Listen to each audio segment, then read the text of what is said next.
We got the group shots going on over in the corner here. Oh, that's good. Okay. Good evening, everybody, and welcome. Good evening. It's so good to see you. First of all, I'd like to thank you for deferring on this beautiful evening and joining us inside. We opened up the windows so that there's a little fresh air flowing back and forth. So my name is Bill Clinton. I'm the local Bill Clinton. I'm also a member of this congregation here in Media, and also the president of the board of UUCDC, PA. And I'm so glad that you've joined us tonight. These are, I don't have to tell you, these are very challenging times that we are in.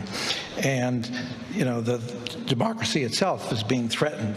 So to achieve the beloved community that Martin Luther King envisioned, we need to organize, you're going to hear this several times tonight, and work together with partner organizations. And this event, I believe, is a major step, or a local strong step, in moving in that direction. So UUCDC, PA, it's a nonpartisan, statewide organization of 35 UU congregations that pursues justice by voting, advocacy, and getting UUs elected to the House and the Senate. We're not there yet. When it comes to voting, we are, since 2020, we've been very active as a denomination in a program called UU the Vote, where everybody is organized to get people registered and out to vote. We're not taking partisan positions, we're just pushing voting. The second piece, advocacy. We have, if you've picked up our brochure outside, we have 6 justice teams that are creating strategies to move the issues that are important to Unitarian Universalists in Harrisburg. So we don't have a statewide or a national focus. It's very much statewide. And then the last thing is, we actually elected a Unitarian Universalist from State College, Paul Takak, who is now a representative.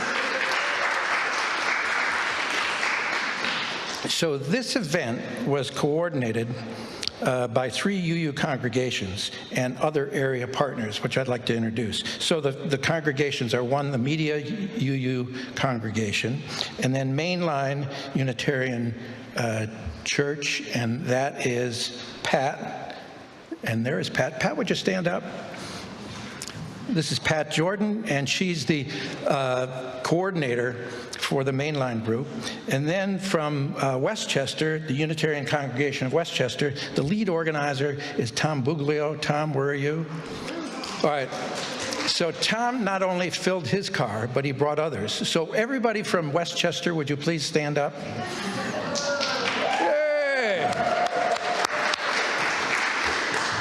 So let it not be said that Westchester was not in the House. They certainly are. So HCAN. HCAN is the Havertown Area Community Action Network. And I love this statement. They bring residents of Haverford and surrounding neighborhoods together to promote equity, justice, inclusivity, and democracy. So folks from HCAN, would you stand up? Yay, there they are. And I think they've already taken their own picture. We are very fortunate tonight to have with us Rabbi Michael Pollack, who's the executive director of March on Harrisburg, and his colleague, Beth Taylor. Beth, would you stand up and give everybody a wave? All right. So as Michael will describe, March on Harrisburg is a nonpartisan, statewide, grassroots community that is reimagining how our democracy operates. All right, so what does that mean? They imagine a government that's responsive to the needs of the people, and a government that leaves partisan politics, voter suppression, and money interests in the past out of the vision that they have for themselves. So that is March on Harrisburg, and that's why we're excited to have them as a partner. So I met Michael Pollack 7 years ago in the spring of 2016, if you can think back that far. This was before Trump was elected in November. And we were both involved in an action called Democracy Spring.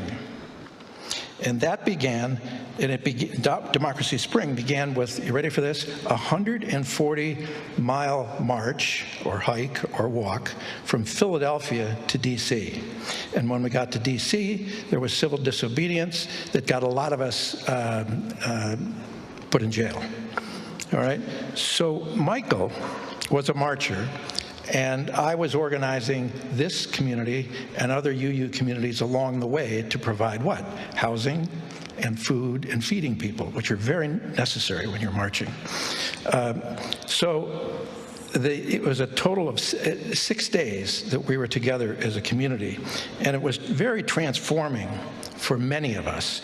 And I think we are very fortunate that Michael and March on Harrisburg has not stopped marching.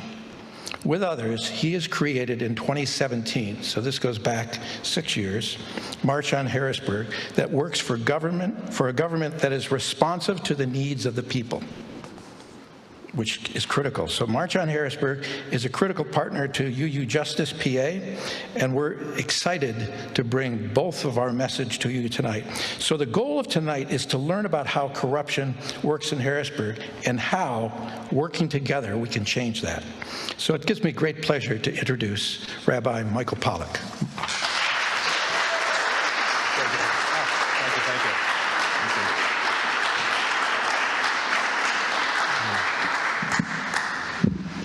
Thank you all so much for being here. It is so good to be back in this room, in this space with you all. I believe we were here 5 years ago, was the last time, pre-pandemic, when we did a barnstorming tour similar to this one all across Pennsylvania.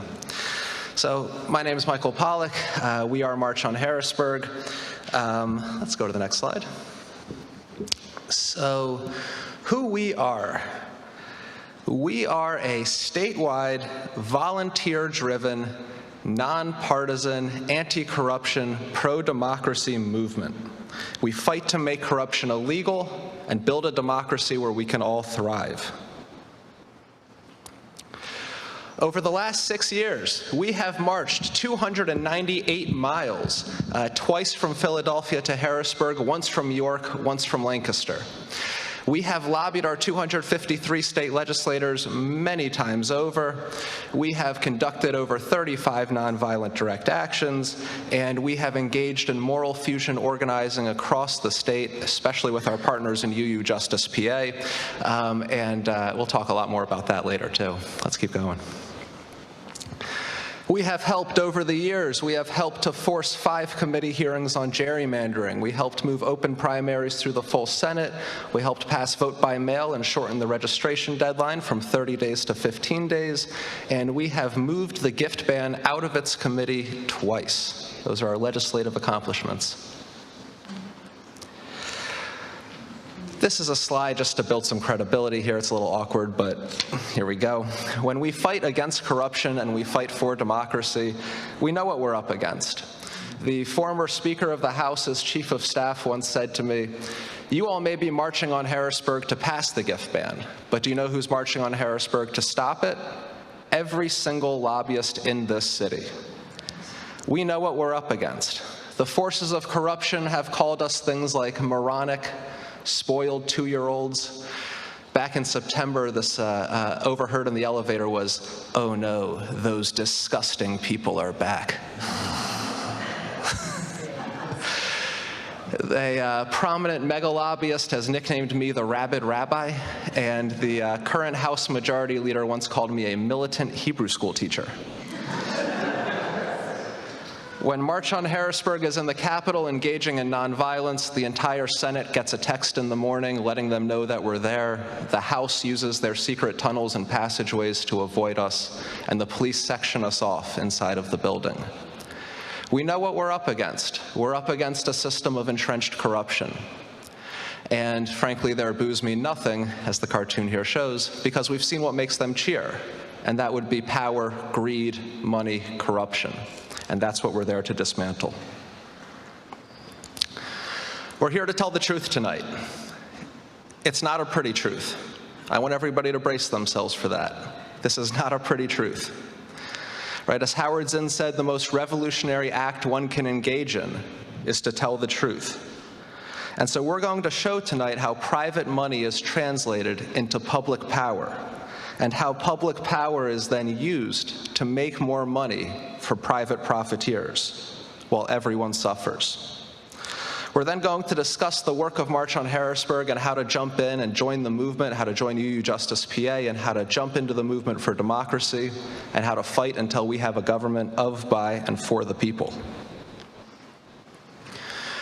We want you to learn tonight, and you're going to learn a lot about systemic corruption and subversion of democracy. And you're probably also going to get angry. You might get disillusioned, you might get bewildered, there might be an anger in your stomach, butterflies in your stomach, a pit, but that's not enough. As Dr. King said, history has taught it is not enough for people to be angry. The supreme task is to organize and unite people so that our anger becomes a transforming force. This is an organizing tour tonight. This is an organizing event. We're here to get to work. It's not enough to be angry. I can assume based on polling that most of us are already quite angry. We're here to get organized and get to work.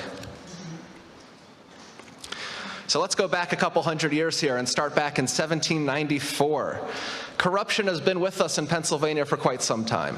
It gets better, it gets worse, there's ups, there's downs, but it's been with us for a while. Alexander Hamilton in 1794 had a particularly upsetting experience in Philadelphia, and he wrote this in his diary that night. "The political putrefaction of Pennsylvania politics is greater than I had any idea of." Do y'all know what putrefaction is? We did an event for some college kids yesterday. We had to define the term. The rotting corpse, the decaying corpse, right? That's the image that Hamilton was left with. So on this next slide here, we're going to see a statue of Boise Penrose. You can see the Capitol building in the background there. This is the statue that sits at the corner of the Capitol complex in Harrisburg, right on where you get to Strawberry Square Mall. Boise Penrose was a U.S. senator. He was a Pennsylvania political machine boss around the turn of the last century, over 100 years ago. Everything in Pennsylvania went through him for a couple decades, and he was an enemy of the working class. He was an enemy of black people, he was an enemy of immigrants, he was an enemy of Jewish people, he was an enemy of women. He was an enemy of everybody except for his oligarch campaign donors, his robber baron bosses, the J.P. Morgans, the Carnegies of his day. The joke about this statue is actually this is the only time his hand was ever in his own pocket. So he once said to his robber baron campaign donors, this quote that's written up there, he said, "I believe in the division of labor. You send us to Congress, we pass laws under which you make money. And out of your profits, you further contribute to our campaign funds to send us back again to pass more laws to enable you to make more money."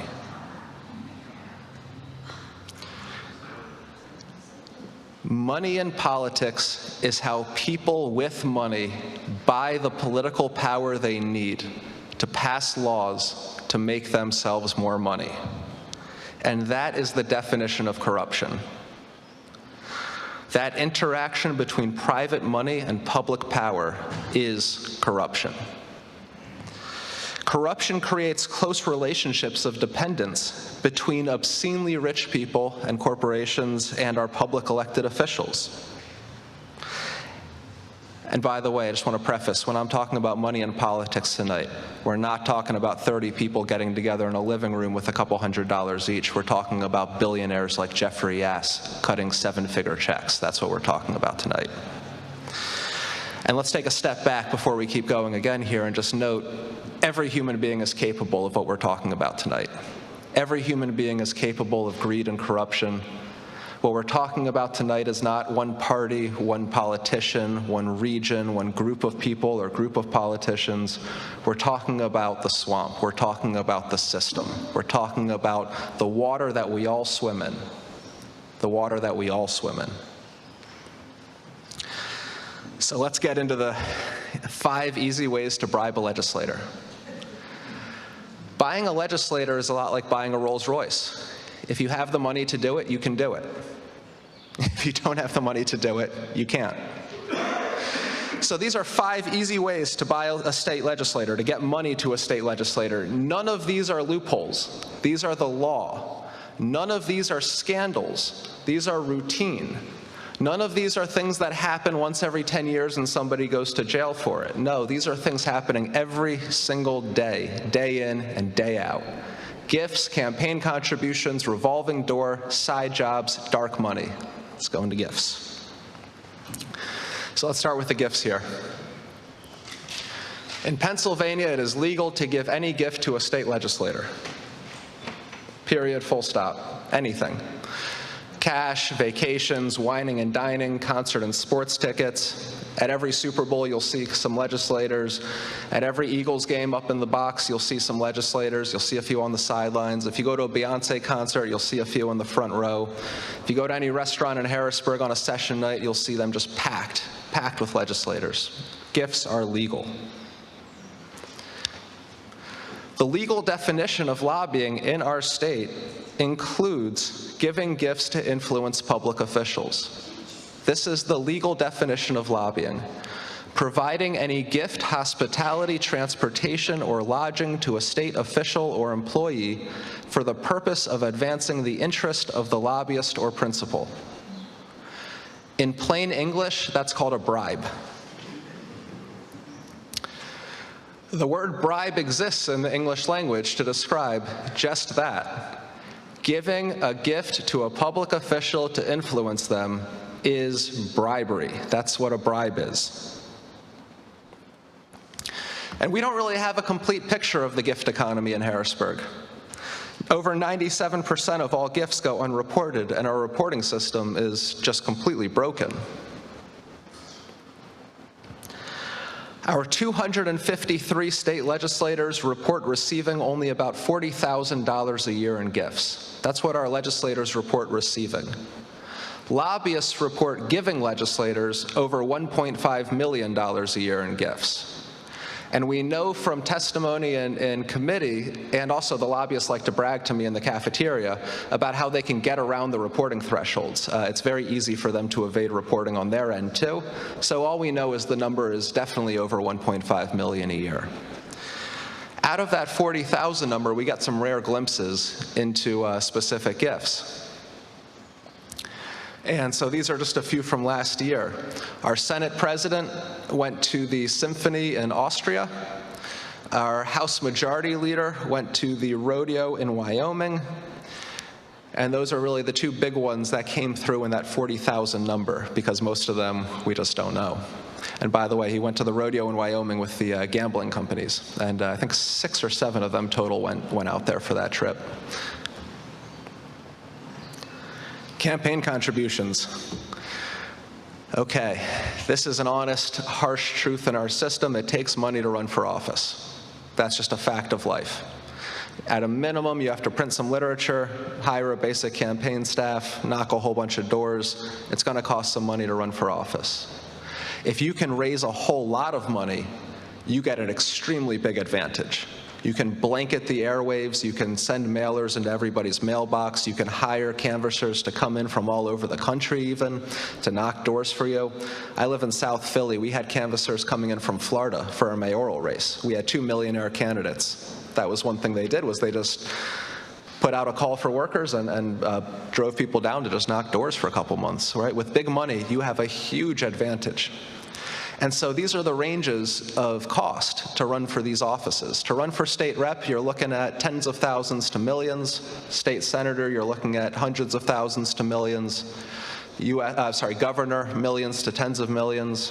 U.S. congressman, millions to tens of millions. U.S. senator, tens of millions to hundreds of millions.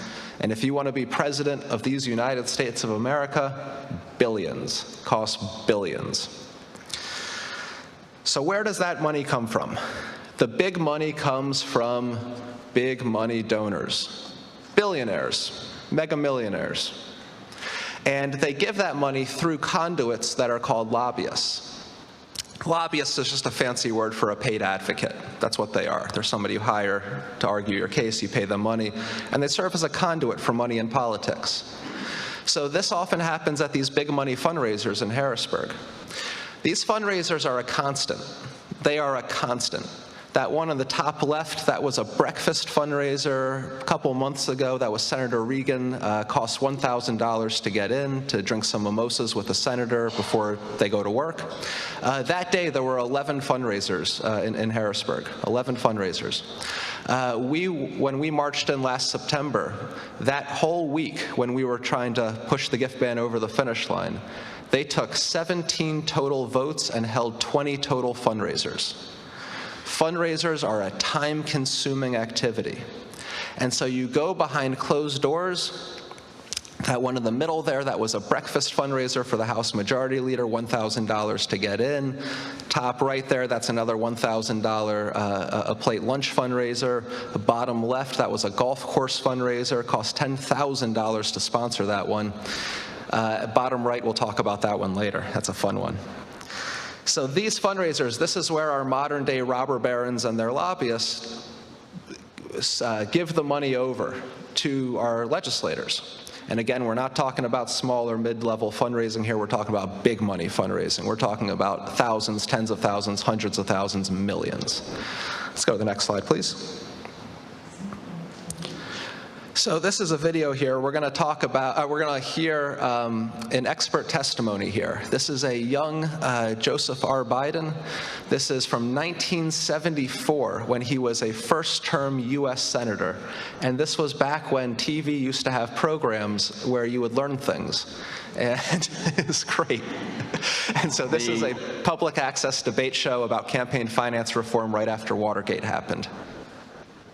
System does produce corruption, and I think implicit in the system is corruption, when in fact, whether or not you can run for public office, and it costs a great deal of money to run for the United States Senate, even from a small state like Delaware, you have to go to those people who have money, and they always want something.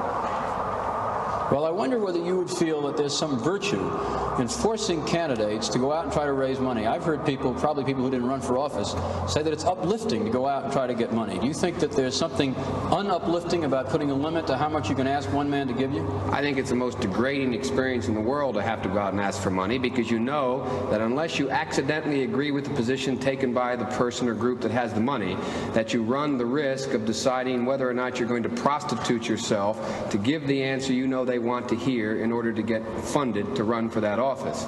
And it's coincidental in many instances when in fact you happen to agree with where they are.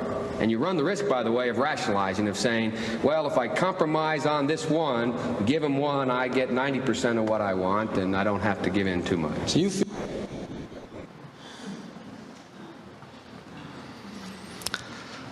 Later in that interview, just a side note here, he talks about he says, the kids today, they use this language, ripping off. You're ripping someone off. I think that the American public rip off the politicians by making us run for office this way.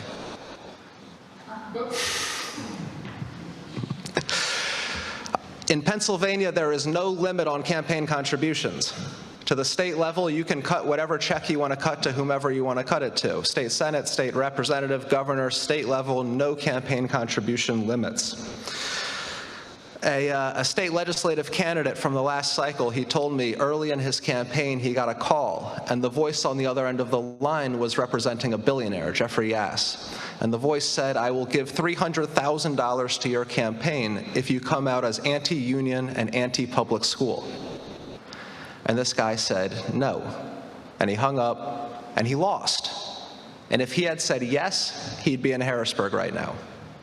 Our campaign finance system makes you make deals with the devil. It makes people compromise their public service on behalf of private gain. The third corruption we're going to talk about tonight is the revolving door. The revolving door is when people in public service spin through the revolving door and end up working for private industry. Our lobbying firms in Harrisburg and in DC and all over are full of former state officials, full of former public officials and their staff. This is a clip right here from Jack Abramoff. Some of you might remember him about 20 years or so ago. He was a mega lobbyist in DC. He pissed off John McCain and went to jail for a few years. This is him on 60 Minutes talking about how effective the revolving door is. And by the way, that was just a side remark there. When people go to jail for corruption, it's often they're doing what everyone else is doing, but they went after the wrong big person. And so Abramoff went after McCain. That was his downfall. But this is him explaining how the revolving door works. But the best way to get a congressional office to do his bidding, he says, was to offer a staffer a job that could triple his salary. When we would become friendly with an office and they were important to us, and the chief of staff was a competent person, I would say, or my staff would say to him or her at some point, you know, when you're done working on the Hill, we'd very much like you to consider coming to work for us. Now, the moment I said that to them, or any of our staff said that to them, that was it. We owned them. And what does that mean? Every request from our office, every request of our clients, everything that we want, they're going to do. And not only that, they're going to think of things we can't think of to do.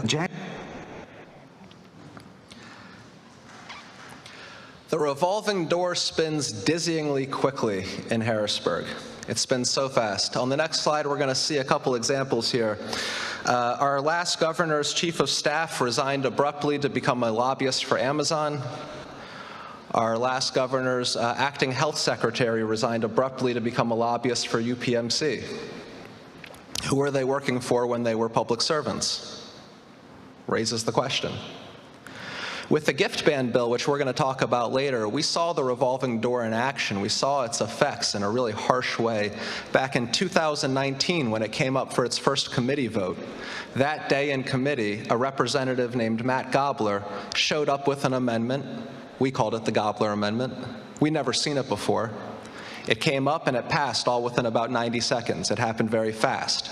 That amendment severely weakened that gift ban bill. A couple months later, that representative, who's my age, he's a young guy, resigns abruptly and becomes a lobbyist for one of the biggest industries in Pennsylvania, the paper products industry.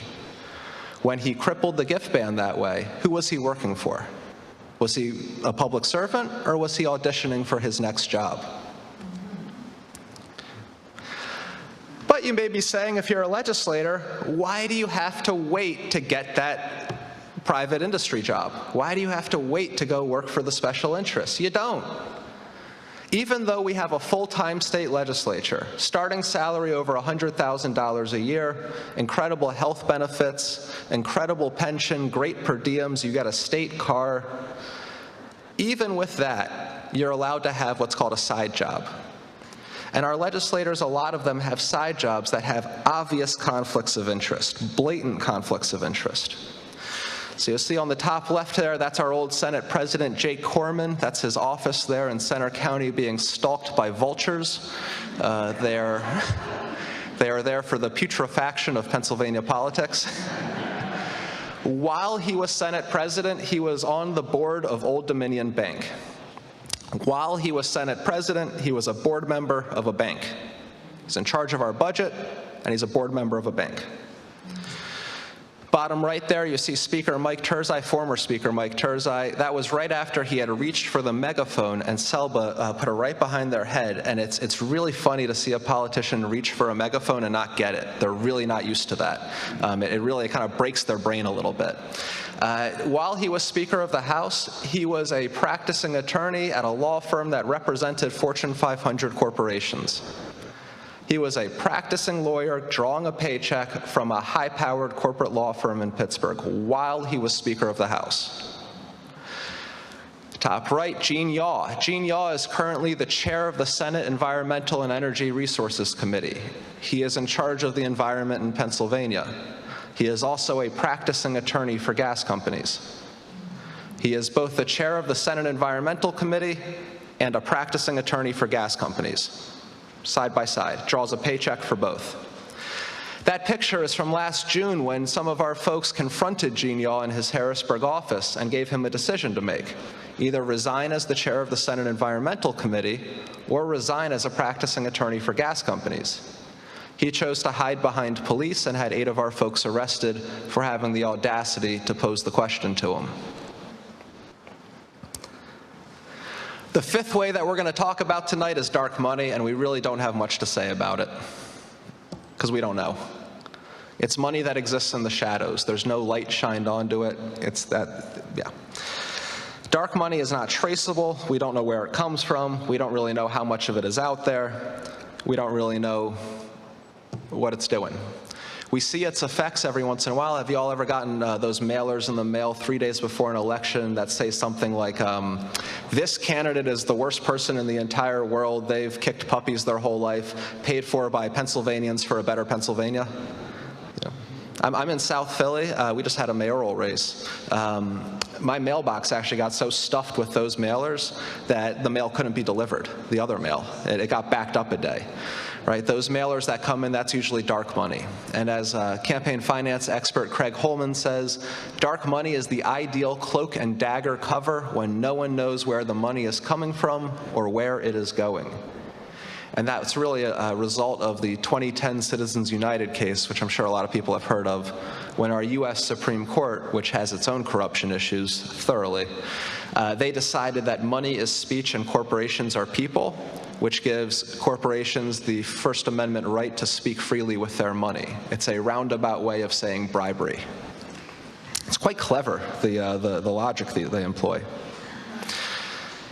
So, gifts, campaign contributions, future revolving door jobs, side jobs, dark money, and more. All of this adds up to a government that is dominated by and responsive to large corporate special interests. That's who has a seat at the table. And when corruption is systemic, our public officials become employees of big business, and we all suffer from that. So let's take a look at 3 ways that we suffer from corruption here: healthcare, ecological devastation, and taxes. Pennsylvania healthcare. Our healthcare system is broken. We pay too much, we don't get proper care, we suffer. We have horrible medical debt. A lot of people who are lacking insurance or insurance that is way too expensive to use. We have a lack of healthcare providers, especially mental health care providers. We have hospitals that are closing down across the state due to greed. There's one around here, isn't there? Or Chester County? There's one closing right now. In Philly, where I am, we lost Hahnemann a couple years ago. And this is a trend across the state. I think we're over 15 hospitals in the last 6 or 7 years now. We also have the 8th highest overdose mortality rate in the country, with over 5,100 Pennsylvanians dying every year from diseases of despair. We also average 82 opioid lobbyists a year in our state capital. That's the highest concentration of opioid lobbyists in any state capital in the country. 82 a year is our average. A 2021 study found that 1 in 2 Pennsylvanians delay or avoid medical care because of cost, and 10.5% of Pennsylvanians have medical debt currently sitting in collections. And UPMC, the largest health system in the state, spends over $1 million a year just on lobbying expenses, and our last health secretary is currently their top lobbyist, who in City and State's Power 100 rankings just this week, I believe she was number 3 in the state. Number 2 in the state's coming later in the presentation. We also have right now 1.2 million Pennsylvanians at risk of losing Medicaid coverage as we unwind, what a horrible word, the unwinding of the pandemic protections as that is carried out. And then on the next slide, we're going to see a parking spot. This is a parking spot across the street from the state capitol in the parking garage where lobbyists park. It's a great parking garage. And this one is reserved for the Ridge Policy Group. Do y'all remember our governor, Tom Ridge? He spun through that revolving door. He now runs a lobbying firm. They do a lot of lobbying for the healthcare industry, especially big pharma. They also lobby on other things that ruling class special interests care about, gas, wages, those kinds of things. So corruption also causes ecological devastation. We poison our air, we poison our land, we poison our water. We were just in Lancaster on Saturday, which is the 4th worst air quality in the country as a county, most of that from agriculture. We poison our air, we poison our land, we poison our water. We have numerous cancer clusters across the state. Our air quality is dangerous. In North Philly now, 1 in 3 kids has asthma. Our disease rates are high. Access to clean water and food is a struggle in many parts of the state. And as a state, we produce 1% of the world's greenhouse gas emissions. 1% of the world's greenhouse gas emissions come out of the ground in Pennsylvania. That research was actually done by a state rep from around here, Greg Vitale, put that research together a few years ago. And the gas industry gives $5 to $9 million a year in campaign contributions, and they spend about that same amount in lobbying, including the unlimited bribes that are gifts. There are 203 registered lobbyists for the gas industry. There are 203 state representatives. This is the parking spot of the Pennsylvania Manufacturers Association. They are one of the main blue-blooded, ancient, going back well over 100 years, fossil fuel lobbying firms. They promote fossil fuel development. They push it as hard as anybody else. When we force the encounter with corruption, we generally run into them. They're generally right there in the room, always. When we disrupted the former House Majority Leader's Press Club event in 2022, David Taylor was there, and this is just a quote that it cracks me up a little bit. This was from that day. Dave Taylor, president and CEO of Pennsylvania Manufacturers Association, was even more direct. This is what he yelled at us. "It's not about you," expletive deleted. "This is a public forum. Show some expletive respect." This is as he's sitting next to the House Majority Leader, who he has a standing weekly lunch with, at an event where we've been trying to meet with the guy. PMA, they do a whole lot of fossil fuel development, and then these last two quotes there on this screen are from when we disrupted the Pennsylvania Society back in December. Has anyone ever heard that word, the Pennsylvania Society? Yeah. It is what a ritual, what a custom, what a tradition. Basically, in the 1890s, the robber barons got tired of checking up on their investments in Harrisburg. So every year in December, Pennsylvania's political elite go up to Manhattan for a 3-day bribery fest. It's full of fundraisers, it's full of luncheons and brunches and going out to the bar and happy hours, and it's just a 3-day good time up in the city. And PMA holds one of the big events every year. They host one of the big ones. We crashed that back in December. We forced the encounter with corruption. And in the paper, his quote was, it included, "It's where our most prominent elected officials speak to a VIP audience at length." Right? That's the kind of forum control, setting control these folks have. They build the structure where everyone comes in, industry gets to sit down with elected officials and have a nice civil conversation where they can get on the same page. And lastly, let's talk about taxes. Oh, it's May 18th. 1 month ago was tax day. Are people still feeling the sting? Taxes. In Pennsylvania, let's start with individuals. In Pennsylvania, the top 1% pays a 6% tax rate on all state and municipal taxes as a share of family income. All state and municipal taxes as a percentage of family income. The 1%, top 1% pays a 6% effective rate. So that's everything: sales tax, property taxes, every state and local tax together. The bottom 20% pays a 13.8% tax rate. We have a regressive, backwards tax structure. How does this happen? The most important thing to all special interests is the tax code. That's what they zero in on. All those loopholes, all those carve-outs, all those exceptions, that's what they fight for. That's the big prize, is the tax code. And when it comes to business taxes, 70% of large corporations in Pennsylvania avoid taxes by being legally registered in Delaware. You don't have to go to the Cayman Islands anymore. Delaware is right there. It's just it's far easier. And if you ever go to Wilmington and you go to the city center, their city hall, there's the big post office building is right there. And you can see the big wall of P.O. boxes, and you can see Coca-Cola, Comcast, Independence Blue Cross, Exxon, Shell, etc. That's where they're headquartered, on paper. It's a one mailbox in downtown Wilmington. It's a tax dodge.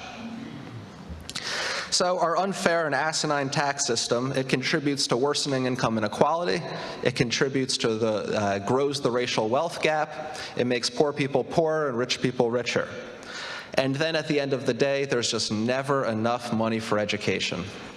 There's just no money in the budget for gun violence prevention programs. There's just no money in the budget for infrastructure. There's just no money in the budget for health care. There's just no money in the budget for things that people actually need. And so speaking of giant corporations that don't pay taxes, this is Comcast's parking spot across the street from the state capitol. So we are all being governed by absurdity. We're being governed by absurdity. Our government is corrupted by big money special interests, and we all suffer from that corruption. We all suffer from that corruption. And this is something that I think we all already know. I probably have given some new information, some new details, but as far as the general feeling, I'm pretty sure most people here walked into this room tonight. If I were to ask you the question, do you trust your government to do the right thing? I don't think you would have given a resounding yes. And polling backs that up again and again and again. According to a Franklin and Marshall poll, only 11% of Pennsylvanians think that there is little corruption in government. I think those 11% work in the Capitol. Because I've never met anybody.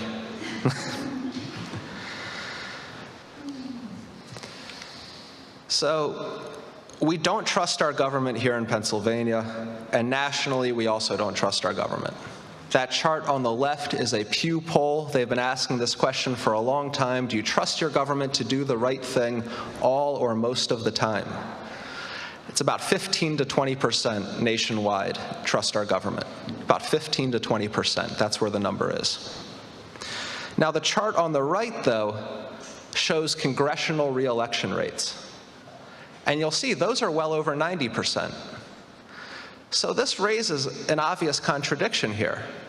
We don't trust them, and yet they keep getting reelected. They don't solve our problems, and yet they keep coming back to work. They consistently fail us. We know they're failing us. We know they're working for special interests. We know they're working for oligarchs and billionaires. And yet we keep sending them back again and again and again. How does this happen? How does this contradiction exist? Why can't we fire the people who fail us so consistently? Right? Why are we seem so stuck in this? Let's keep going. So our system is fueled by corrupt money. Right, that's that Boise Penrose quote from way back when.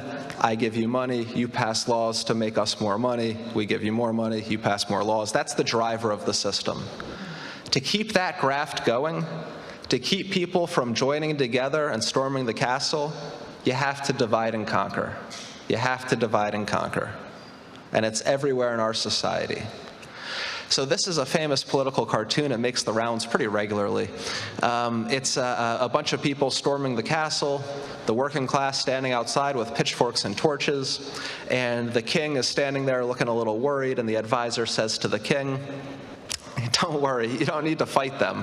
You just need to convince the pitchfork people that the torch people want to take away their pitchforks. That's our system. And so we, the people, are constantly frustrated at the ballot box by limited choices that are far too often meaningless. Not all meaningless, but far too often meaningless. And we end up being governed institutionally by corrupted hyper-partisans who rarely even represent a majority of voters. Let's dive into that. These are three ways that we are structurally divided and conquered. These are structures. These aren't one-offs. This isn't something that happened once, right? These aren't loopholes. These aren't rare. This is the structures. This is what's built in. Gerrymandering, closed primaries, winner-takes-all elections. These three things, plus the influence of big money, divide and conquer Pennsylvanians, subvert democracy, extinguish accountability, and allow for the theft and oppression to continue. Raise your hand if you know what gerrymandering is. Okay, we'll breeze through this section. Let's go to the next slide, please. So gerrymandering, of course, as many of you know, it's when politicians pick their own voters. It's when politicians draw their district lines.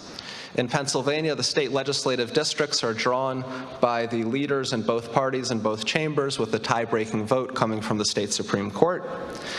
And we have in Pennsylvania 228 legislative elections every 2 years. 203 state representatives are running every 2 years.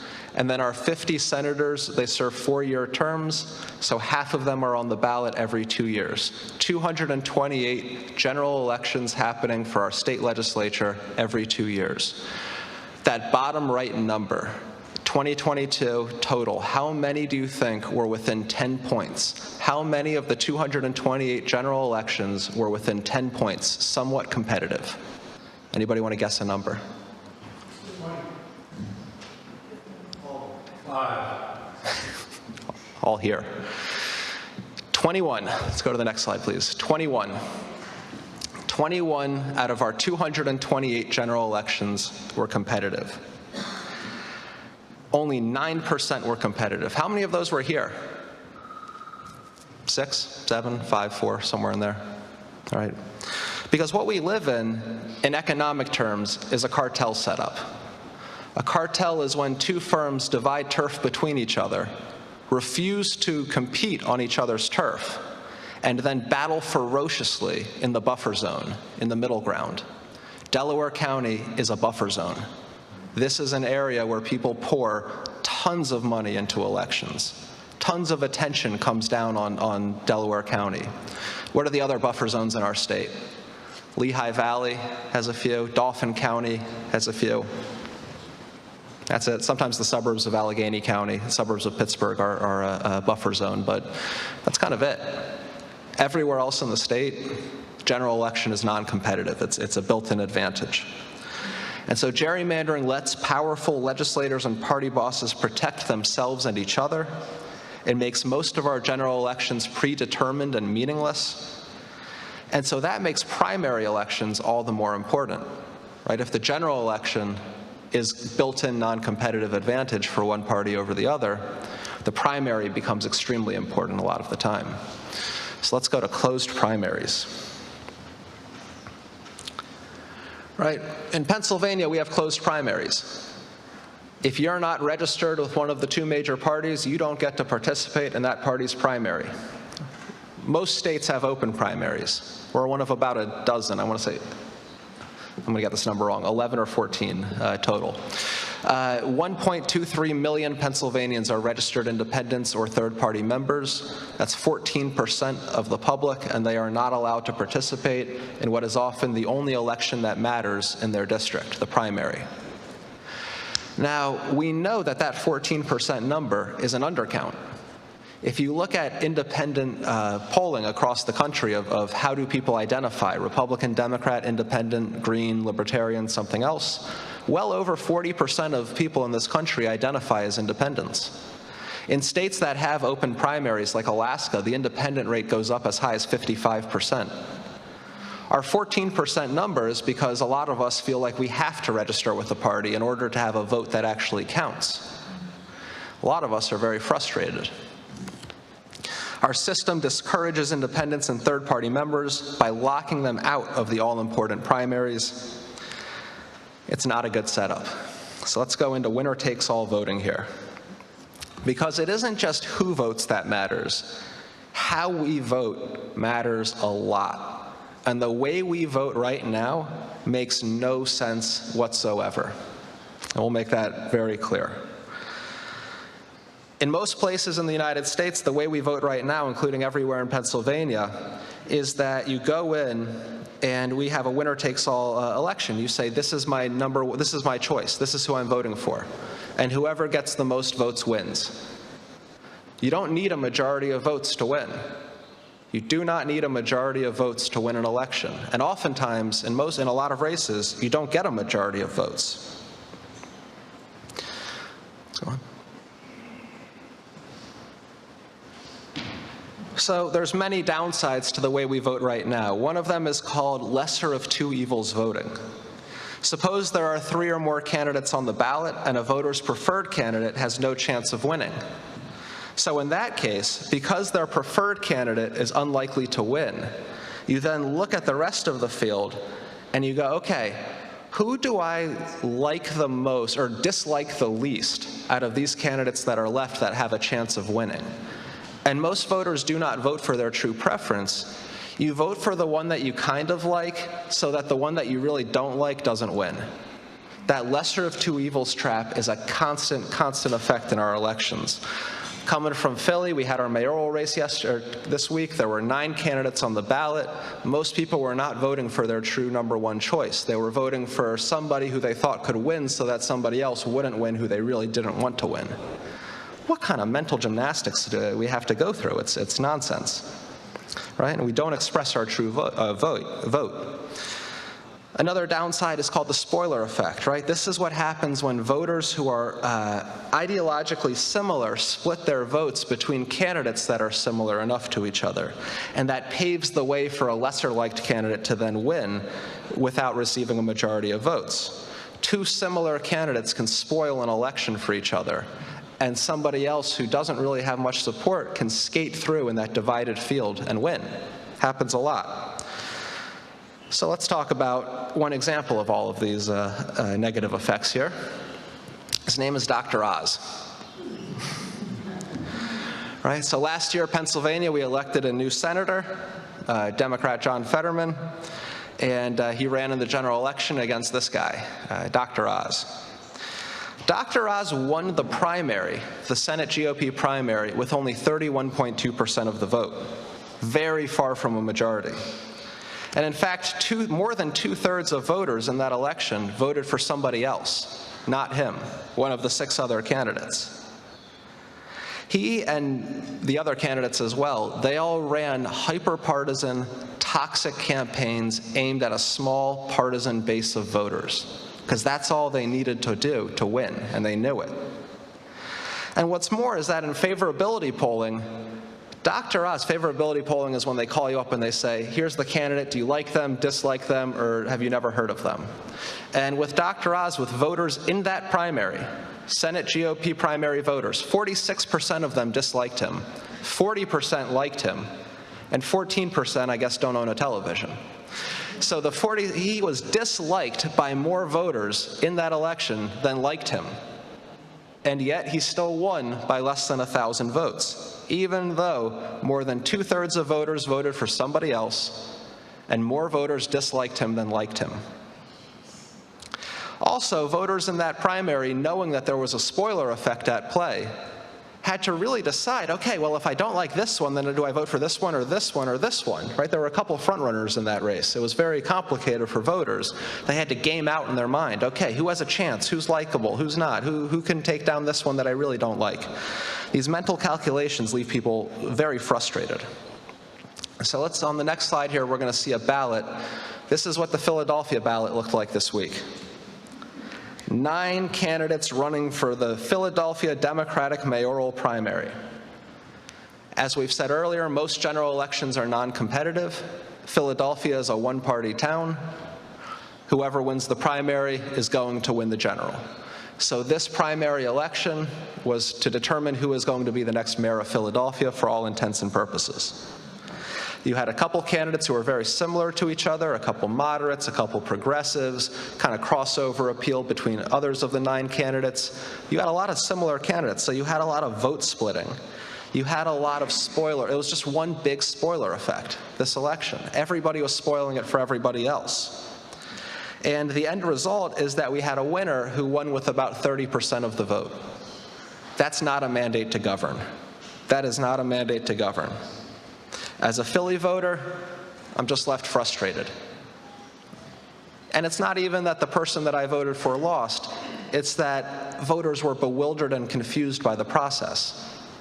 And it's not an accurate representation of how voters feel. It can't be. And also because we have a one-party town, this winner of the election won with about 30,000 votes or so. It's a city of 1.5 million people. How is that an okay way to elect somebody? It makes no sense.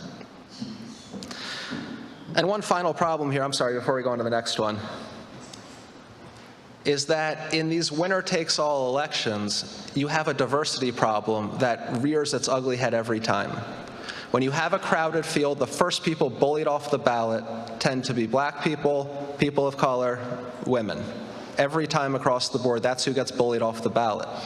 And so with this ballot, the first people to get bullied off were Derek Green and Maria Quinones Sanchez, a black man and a Latina woman. We've seen, and we're about to get into ranked choice voting, where there is ranked choice voting, diversity goes through the roof. When New York City Council instituted ranked choice voting, diversity went through the roof overnight. Where there is ranked choice voting, you get gender parity overnight. It happens within 1 or 2 election cycles. Let's keep going here. So, okay, let's get into the solution. Let's talk details here. Ranked choice voting.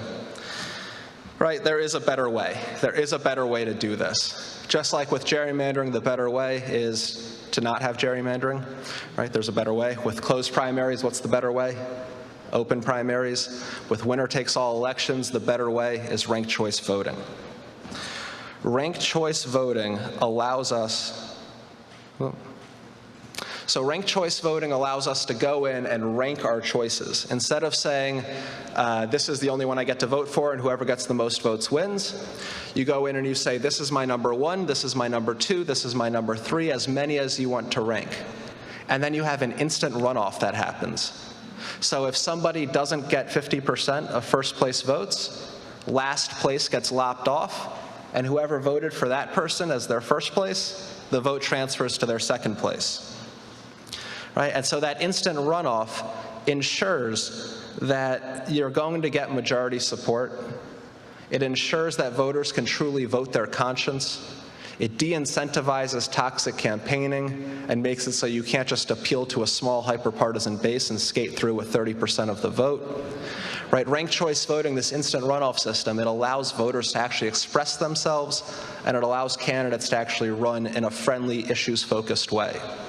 There's one more phenomenon, this is just a side note, with ranked choice voting, you see cooperative campaigning. It's one of the most interesting things, where you have candidates who actually film commercials together. And they say things like, Bob and I are both running for office because we care about education funding. Please put me as your number 1, but if you don't, please put me as your number 2. Then Bob steps up and says, yep, please put me as your number 1, but if you don't, please put me as your number 2. They shake hands on camera, and that's an ad. I mean, can you imagine that? Right? Those are the ads that are running in jurisdictions that use ranked choice voting.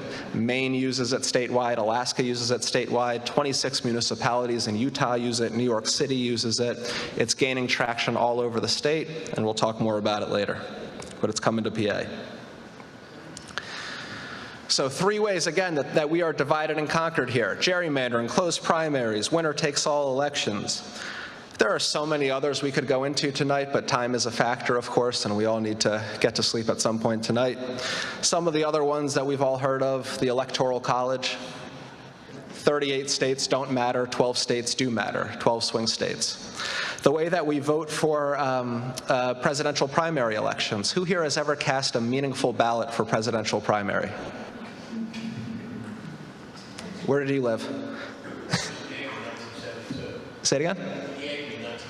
1972. It's been 51 years. Right? Because most primary elections are decided after the first 4 states, Iowa, New Hampshire, South Carolina, Nevada. Sometimes it goes through Super Tuesday, but it's usually pretty done by then. The way we vote for U.S. Senate. A U.S. Senate vote in Wyoming is worth 46 U.S. Senate votes in California, because California has 46 times more people than Wyoming. Right? There's all of these little subversions of democracy, these distortions that are built into our system that make our votes less meaningful, less impactful. They make accountability at the ballot box much harder to achieve. Not impossible, but much harder. Let's go to the next slide. So, to summarize, the diagnosis here. Instead of love your neighbor as yourself, the golden rule is the guy with the gold makes the rules. That's our system. We are stuck in a 2-party, hyper-partisan system that locks out independents and third parties. It divides turf so it only has to battle in a small number of buffer zones, of swing states, of swing districts. It encourages toxic campaigning and writes off a majority of voters from the get-go. We have an idolatrous government of, by, and for the highest bidder and the party bosses. Bribery is legal. Legislators are often dependent on bribes to get and keep their jobs. There are definitely good ones who are able to inoculate themselves from the pressure, but as an institution, the golden rule is the guy with the gold makes the rules. To put this in the bleakest possible terms, let's go to the next slide, and then we're going to start lifting up our spirits here. This is a Princeton study from 2014, very comprehensive Princeton study done by Gillens and Page, are the two academics. They looked at thousands of political outcomes from the 1980s and the 1990s at the federal level. This was an issue that came up before Congress. This is what the public thought of it. This is what special interest groups thought of it. This is what economic elites thought of it. What happened at the end of the day? And this is their conclusion. The preferences of the average American appear to have only a minuscule, near zero, statistically non-significant impact upon public policy. We do not live in a system where power is with the people. We just don't. That's the harsh reality that we need to face. We need to live in a system where power is with the people. Our lives depend on that. Our planet's life depends on that. Our kids' lives depend on that. We need to make it so. So let's go to the next slide here, and I'm going to ask you all to turn to the person next to you and give them a hug, if they're consenting, if that's okay.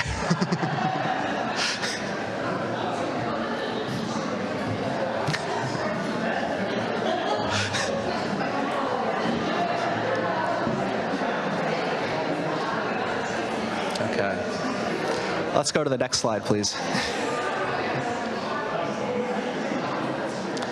So please, as you're hugging the person next to you, please take 5 minutes and discuss these questions here. How does it make you feel to know that bribery and corruption are legal and systemic? How does systemic corruption and lack of democracy affect you and the people you love? And start dreaming here. What could our lives look like if we lived in a society where power is inherent in the people and our politicians were responsive to us instead of big money special interests? We'll just take 5 minutes and then come back together here. And then we're going to lift up the spirits and get moving on action.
in Italy, and they have a similar campaign window law, 30 days for a small race, 60 days for a big race, and the day before the election, all posters, all signs, everything come down. There's no ads, there's no campaigning.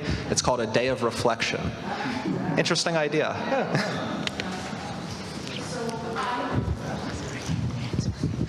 It's working. I physically felt ill as you were sharing. Like I felt like I needed to get up and go out. It was so upsetting. It's in one level to understand it intellectually. I know that, like number one. I know that. But I didn't know that it was legal. Like, you could legally bribe your legislators. It felt so overwhelming. It feels like I'm a drop in a large ocean, and I need to hear the hope. I need to hear the hope. Thank you so much, and that's a perfect segue into what do we do about it, right? As we started off earlier, it's not enough to be angry, right? And we're going to be bewildered, we're going to be frustrated, we're going to be disillusioned, we're going to be angry through this night, right? But the goal is to organize, because we're all drops in the bucket, but all together we're a wave, and that's what we need to get in step and become. So that's why organizing is crucial. None of this changes, everything we've talked about tonight, none of this changes because politicians are going to feel bad about it and they're going to do it because they know it's the right thing to do. They are the last ones to cross the finish line. Every time, for every issue, historically, politicians are the last ones over the finish line. They get pushed over the finish line by the people, by the movements, by organized people power. So let's get into that. Next slide, please. Woohoo, here we go. Okay, so just to sketch out the rest of the night, we're going to talk about who we are, we're going to talk about how we join, and then we're going to close out with some words and some Q&A. We're probably going to go till about 8:45. I hope that's okay with some folks. So much to cover. Who we are. March on Harrisburg. We are a statewide, nonpartisan, volunteer-driven, pro-democracy organization. Next slide here, we have our organizational chart. Just for fans of org charts, there's usually a couple people in every room who really love org charts. This is ours. The people laughing, it's probably you. So this is our org chart. March on Harrisburg is our 10-person board, our 3-person staff, our 4 regional chapters, and our more than a dozen working groups. All together, that moves forward our 4 campaigns. Our 4 campaigns are gift ban, ranked choice voting, Pennsylvania Action on Climate, Poor People's Campaign. We'll talk more about them in a minute. First, we got to talk about nonviolence. Everything we do is rooted in nonviolence. And please forgive this funny-looking picture here where I'm making a fist in a slide about nonviolence. But that was a fist of emphasis aimed at our former governor. That was not a fist of violence. That was a fist of emphasis. Yeah, what a day. Nonviolence is active. It often gets a reputation as being passive. That couldn't be further from the truth. Nonviolence is active. Gandhi wrote, "This power is not passive resistance. Indeed, it calls for intense activity." We are tenacious, we are relentless, and we are successful in our nonviolence. We force the encounter with the forces of corruption. We force them to see our humanity, and we generate a response of responsibility, sympathy, and service. And that at its heart is the core of nonviolence. All of our tactics stem from nonviolence: lobbying, marching, nonviolent direct action, leadership development, organizing, and everything else we do stems from the relentless pursuit of forcing the encounter with the forces of corruption. We have 4 active campaigns: gift ban, ranked choice voting, Poor People's Campaign, Pennsylvania Action on Climate. Let's dive into gift ban. Gift ban, we have been fighting this one since 2017. Here are some fun pictures. That one on the left there, that was a 5 a.m. wake-up call at the House Majority Leader's house in Harrisburg. He just happened to not come home that night, which is not uncommon with their late-night fundraising schedule. Up in the middle there, that's just a fun one. We went Christmas caroling in the Capitol. We gave out a lot of coal, a lot of lumps of coal. That was a good one. And then you see the one in the middle there, I'll just reference that one. That was the Senate President's Golf Course fundraiser. We crashed that one and forced the encounter. We have, over the last 6 years, we've conducted thousands of lobbying meetings, dozens of nonviolent direct actions, and we forced the encounter with corruption everywhere, as you see, from their golf courses to their Harrisburg houses, to the front yards of the Speaker of the House and the Governor, to the halls of Harrisburg, to their offices, to the House floor, to the Senate chamber, to the Senate gallery. We've been everywhere. We've forced the encounter everywhere. Let's keep going. There have been 35 gift ban bills introduced in the last 23 years. 35 gift ban bills have been introduced in the last 23 years. This is 74 yards of freehand drawn banner to the artist. That should mean something. That's impressive. This was free-handed. Rachel did this. 74 yards across the Capitol steps, proclaiming that they have failed for 20+ years to pass the gift ban. This picture's from June 2021. 2 gift ban bills have advanced out of committee in the last 23 years, in 2019 and in 2021. We moved it out of committee. Let's go to the next slide, please. We have to give a little civics lesson here to explain the progress of the bill.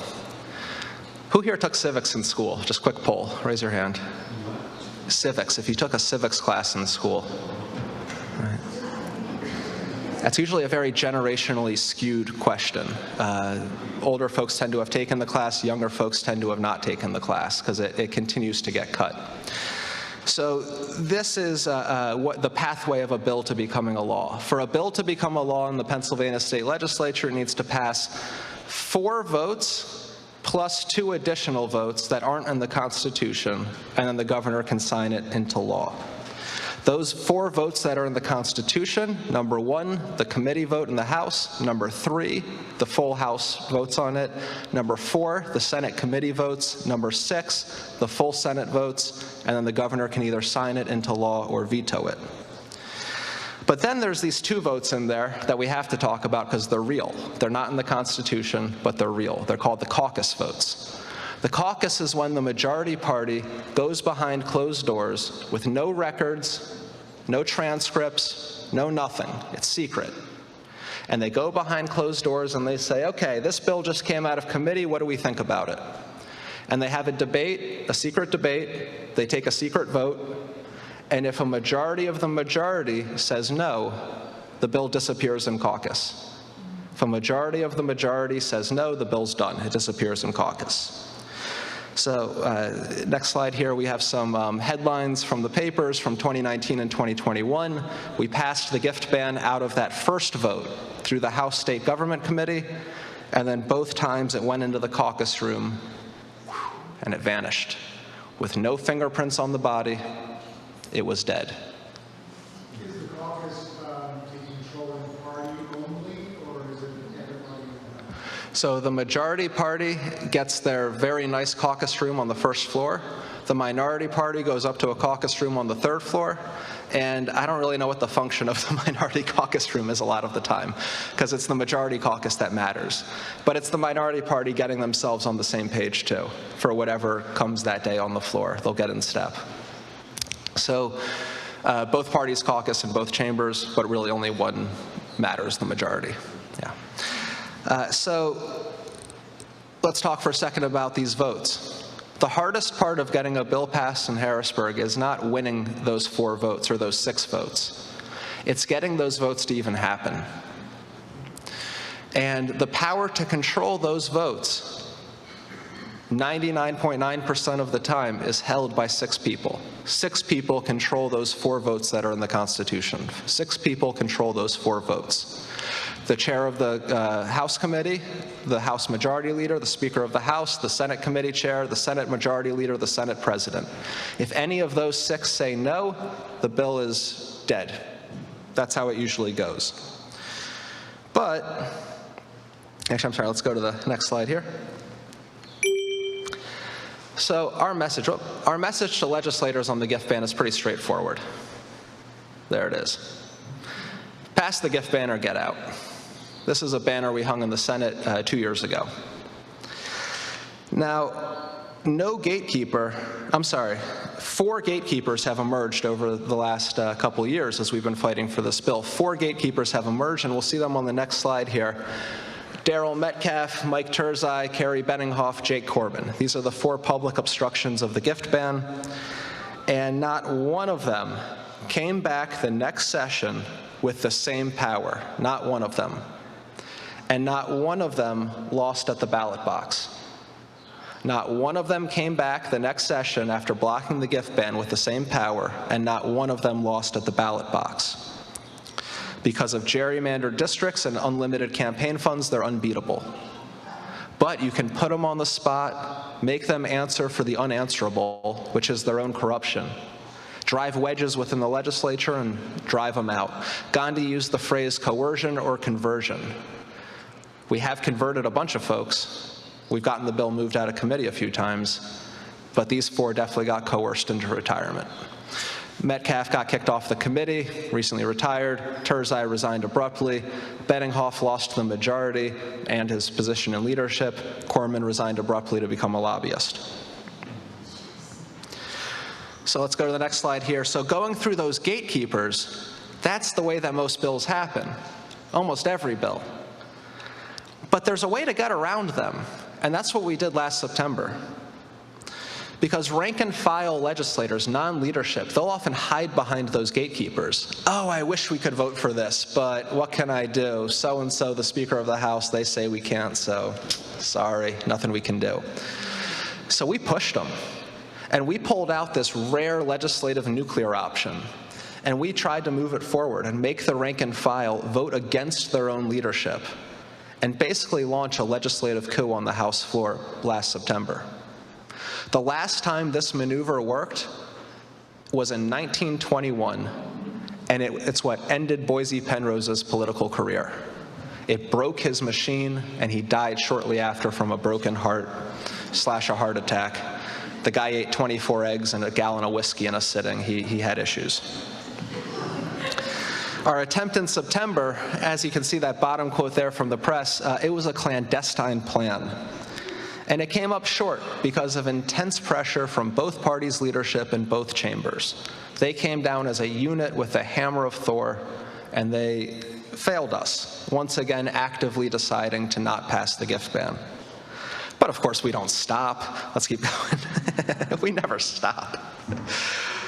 This is what we're pushing this year, House Bill 484. This is the major action coming out of this meeting tonight, is to go lobby your local reps for House Bill 484. Bill Clinton here is going to help organize these local meetings here in Delaware County and also spilling into Chester County. And Tom Buglio. Is going to take responsibility for Chester County. Excellent. Excellent. So these are our 2 county captains here, Delaware County, Chester County. You're going to get a pledge card that's going to go around soon. It's going to ask you how you want to plug in. Please write in, I want to lobby my local state rep. We'll get in touch with you. We'll do a full training on another night. And then you're going to go in, talk to your state reps. You're going to get them signed on to House Bill 484, the gift ban. You're going to get them to make a public statement of support. And then our third ask in our lobbying is you're going to tell them to go talk to their leadership and say, hey, this is actually something I really want to happen. Because a lot of the time, we all saw this with the gerrymandering bill, they say to the public, yeah, I'm for it. And then they go to their leadership and say, please don't let this happen. Please don't let this happen. Okay, our next campaign here, and we're going to start moving fast here, ranked choice voting. Ranked choice voting, we've already talked a lot about it, right? It's how you can rank candidates 1, 2, 3, and then you have that instant runoff election that happens, right? That is ranked choice voting. And so ranked choice voting, as we've talked about, right, it decreases toxic campaigning and partisanship. It ensures majority support for candidates. It increases diversity and access. And let's just watch a quick video here just to explain ranked choice voting in 1 minute. Politics is tearing us apart. And it's because elections aren't working for most of us. Here's why. In the US, each of us can vote for the candidate we like the most. But whenever more than 2 candidates are running to win 1 seat, it's possible for most voters to hate whoever wins. Because of this split vote, politicians can ignore the will of most voters and still win. Ranked choice voting gives you the freedom to select a backup choice to prevent that from happening. Let's say a group uses ranked choice voting to decide what to eat for dinner tonight. Each voter selects their favorite dish, but also has the option to choose backup dishes. If one food receives more than half the votes, it wins, just like in any other election. But let's get to dessert, where the competition is more fierce. What if no ice cream flavor has more than 50% of the vote? Under a normal race, vanilla would win, even though a majority of voters didn't pick it. With ranked choice voting, the flavor with the fewest votes is eliminated, and voters who chose that flavor as number one will have their votes count for their next choice. Everyone gets a say, no one wastes their vote, and the winner is the flavor that the largest number of people agreed upon. That's ranked choice voting. It's as easy as 1, 2, 3. You get more voice and more choice, and that makes elections better for all of us. Woo! Look at all those smiling faces. That's how we should be when we vote. Ranked choice voting, that is one of our campaigns, and on the next slide here we'll see just a couple working groups, ways to plug in. We have this, ranked choice voting.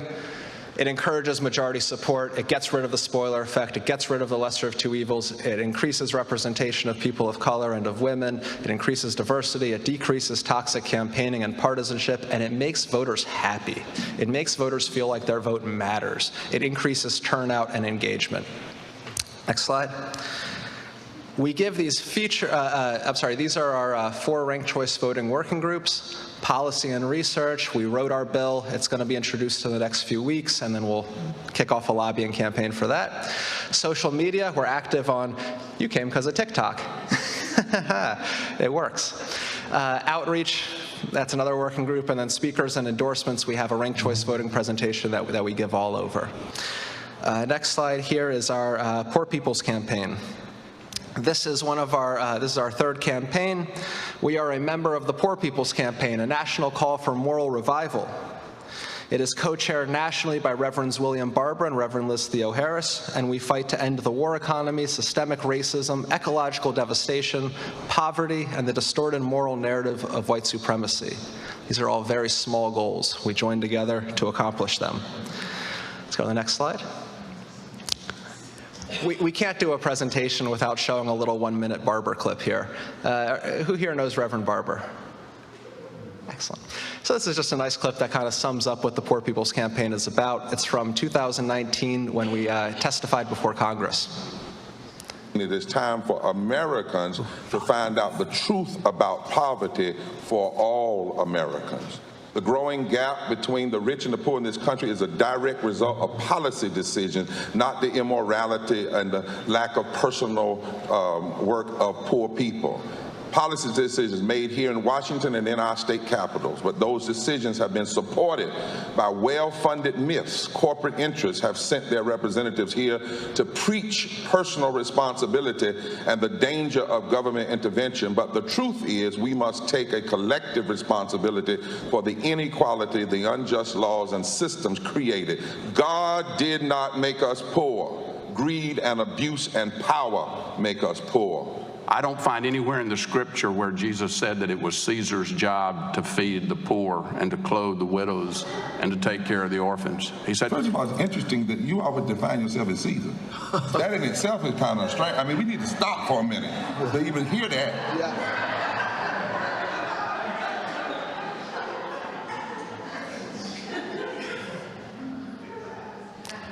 We're living in the empire, folks. We're being governed by Caesar, and it's not supposed to be that way. It's supposed to be a government of, by, for the people. In the Poor People's Campaign, we fight forward together and not one step back. On the next slide here we have, these are all the groups in the Pennsylvania Poor People's Campaign. We would love for you to join March on Harrisburg. We would be just as happy if you joined one of the others.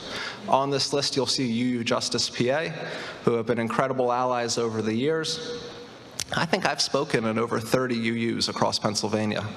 This week.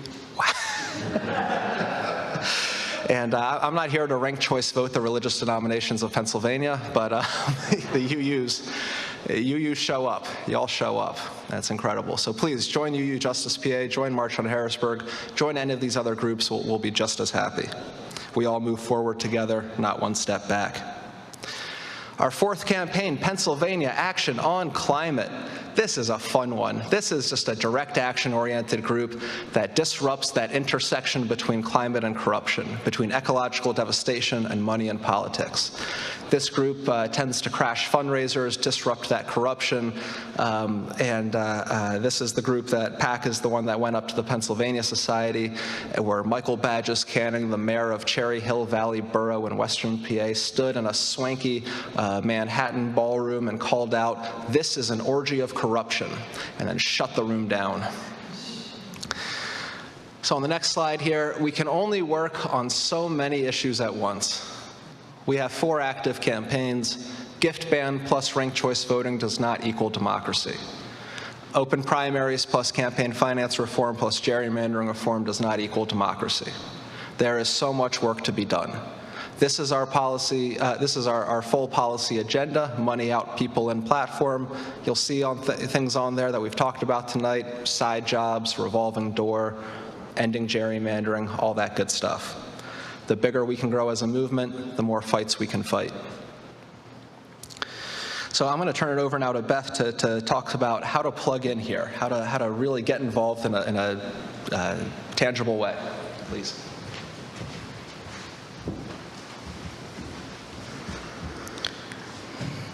Next slide. You can go to the next slide. So don't panic, organize. Take action and join us. I know we've heard from some of you tonight that hearing this stuff makes you physically ill. For me, no matter how many times I hear it, I get angry. I can feel overwhelmed or even defeated. And in my personal life, I felt the real consequences of greed and corruption. I have student debt that I'm paying back on a 30-year repayment plan. And the divide and conquer strategy we talked about has caused divisions and estrangement in my family over issues that are designed to inflame and enrage us and tear at the connections that we have with each other. And what we really suffer from is greed-driven problems like our broken healthcare system. This us versus them trap is so easy for all of us to fall into. But through my work with March on Harrisburg, I'm learning how to work across these lines of division, because the truth is that if we can unite, we can become a powerful force that can make real change. What we do at March in Harrisburg is empowering. We invade the private spaces and smoky back rooms of politicians and lobbyists, and I get to look them in the eye, and I get to tell them, we are not stupid, we see you, we see your corruption, and we're gonna do everything we can to end it. And that gives me the energy I need to fight what can really feel like an impossible fight. But the fight is not impossible. It might be hard, and it might be long, but it's not impossible if we take action together. The truth is that if we don't root out and get rid of corruption in our government, we'll never see progress on any of the other issues that you or I care about, like immigration, housing, mass incarceration, gun violence, public transit, hunger, poverty, wages and labor rights, whatever issue is important to you. But together we can turn our anger into action that brings us closer and closer to a democracy in which we can all thrive. So I'm asking you, are you ready to take action? I want you to raise your hand. Are you ready? You're gonna say yes. All right. So I'm glad that you're ready, because no matter what your skills or talents are, there is a place for you in the democracy movement. Next slide. So, I mean, go to the next one. So in March on Harrisburg, we are constantly learning. Learning is essential to organizing, and as Reverend Barber says, there is nothing worse than being loud and being wrong. There is constant learning. It's part of our regular working group and chapter meetings. We do presentations and trainings. We connect people with our wider Poor People's Campaign leadership development opportunities. And the struggle is a school. We invite you to become a movement leader who is clear, competent, committed, capable, and confident. Go to the next slide.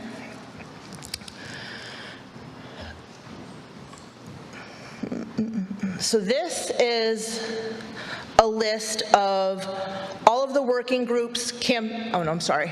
This is get organized. Oh. So at March on Harrisburg, we'll never ask you to do just one thing, to send one letter to a representative, or to go to just one event. Our finish line is democracy. You're joining a movement, and together we take many actions to move forward together towards democracy. So you can join a working group, which just some of those are legislative teams, social media, art, march logistics, action planning, and then we have our ranked choice voting working groups too. You can join one of our chapters, which you see up there. And again, this is the Delaware County, well, the Southeast chapter, yeah. I'm your chapter leader. So talk to him to join that chapter. We can go to the next slide. And I'm just going to return you back to Bill and Tom. So join us, as the meme says. And I want to stress that organizing is just socializing with a purpose. It's building community, and we need to organize, organize, organize. So we're touring across the state right now to raise up a nonviolent army to fight for democracy. And we wage peace. We need to wage peace with the same scale, duration, and intensity with which we raise war. So we ask you to jump into the movement and join us. And we handed out the pledge cards, so if you could fill them out and get them back to us, we'll get you plugged into the movement. And there's also a code up there and on your card to join Slack. Slack is where we do all of our internal communications, and we have a training on that if you're not sure how to use it, but it's really where we talk day to day and our working groups talk. So if you have questions about that, you can ask Andrea. She does the training for it.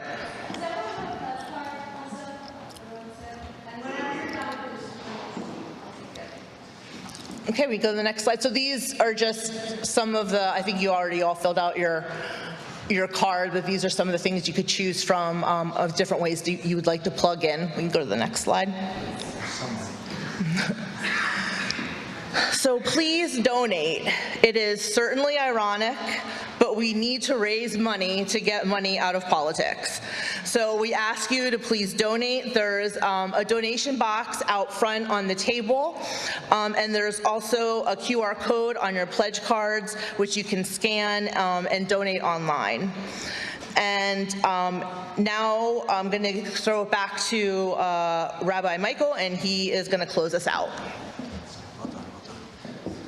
And just on that donation pitch, just one more thing. Whatever you give to March on Harrisburg, give to UUCDC as well. Please, please do donate to both. Bill, do you remember this picture? Oh my gosh. This is April 2016 on the steps of the U.S. Capitol building at the end of Democracy Spring, a 140-mile march from Philadelphia to D.C. to get money out of politics. There is the Statue of Liberty, a high school biology teacher from Wisconsin getting handcuffed on the steps of the U.S. Capitol.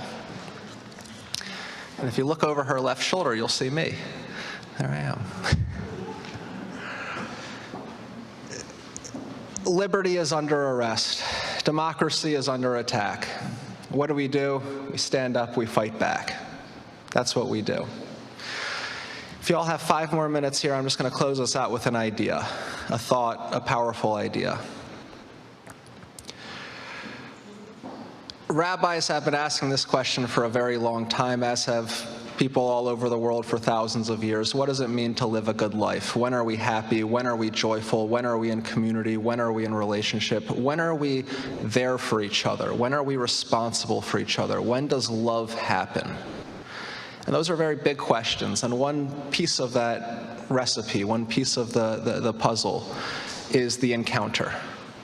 When we encounter each other, when we go face to face with each other, there is a response of love and sympathy that is generated.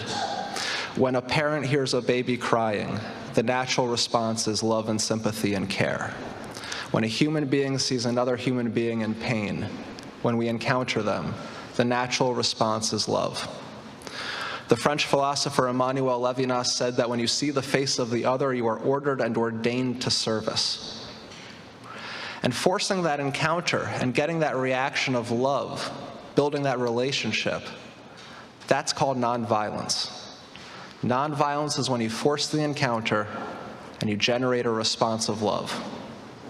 And that encounter, that nonviolence, is at the heart of what it means to live a meaningful life, to live a joyful life, a life of community, a life of responsibility. And there's things that prevent that encounter from happening. There's many. One is called racism. Rabbi Abraham Joshua Heschel said that racism is when you see the generalization of the race instead of the particularity of the face. You don't see the person in front of you, you've already prejudged them. Corruption is another. That's the one we've talked about tonight. It says in Deuteronomy that a bribe blinds the eyes of the wise and twists the words of the righteous. You just don't see, you just don't hear, you just don't encounter. The prophet Isaiah said that your rulers are rebels, partners with thieves, they chase after bribes, the widow and the orphan's cause does not come before them. When you have bribery, when you have corruption, you just don't see. You just don't hear the people. You get indifference, and that indifference translates to suffering, and we fall apart. But nonviolence is the antidote to that. Nonviolence forces that encounter. It busts through that bubble of corruption. It pierces that shell of indifference. And it says, we're here, we're neighbors, and we have to love our neighbor as ourselves. It's the hardest thing to do in the whole world. But that's the challenge, that's the mission. And democracy is nothing more than systemic encounter, systemic nonviolence, a structure where we're perpetually encountering each other, communicating to each other through our votes, through our actions, through our words, through our debates, through our reason, through our emotion. And we get a society of love, a society of responsibility, a society of responsiveness. And this idea of forcing the encounter, of engaging in nonviolence, this is what the biblical authors meant by the word sacrifice. That's what this word means. The Hebrew for sacrifice is korban. In Arabic, it's korbanya. It's the same idea in Islam. And korban literally translates to the encounter, to draw near to hug, to come close to. That's what a sacrifice is. And where do you go to sacrifice? Biblically speaking, you go to the temple. Anybody know any buildings in this state that are built like an ancient Near Eastern temple? Big pillars, steps that you walk up, high domes, gold leaf everywhere, marble floors, center of power and money. Does this sound familiar? Have you ever seen one of these? They got one in Harrisburg. There's a couple down in DC. And that's where you go to sacrifice. That's where you go to force the encounter. That's where you go to fight for your highest and holiest ideals. That's where you go and you say, I am a human being. I deserve to live. Everybody has a right to live. And we're going to work together to make that world so, that world of love so. And that's the mission. It's to build a world of responsibility, to build a world of love. And so thank you all so much for coming out today. This is an organizing tour. We're going to see all of you into the future here. Please fill out your pledge cards, hand them back to us at the back, get in touch with Bill and Tom. We'll get you in touch with Bill and Tom too. We'll connect folks. And forward together, not one step back. Thank you all.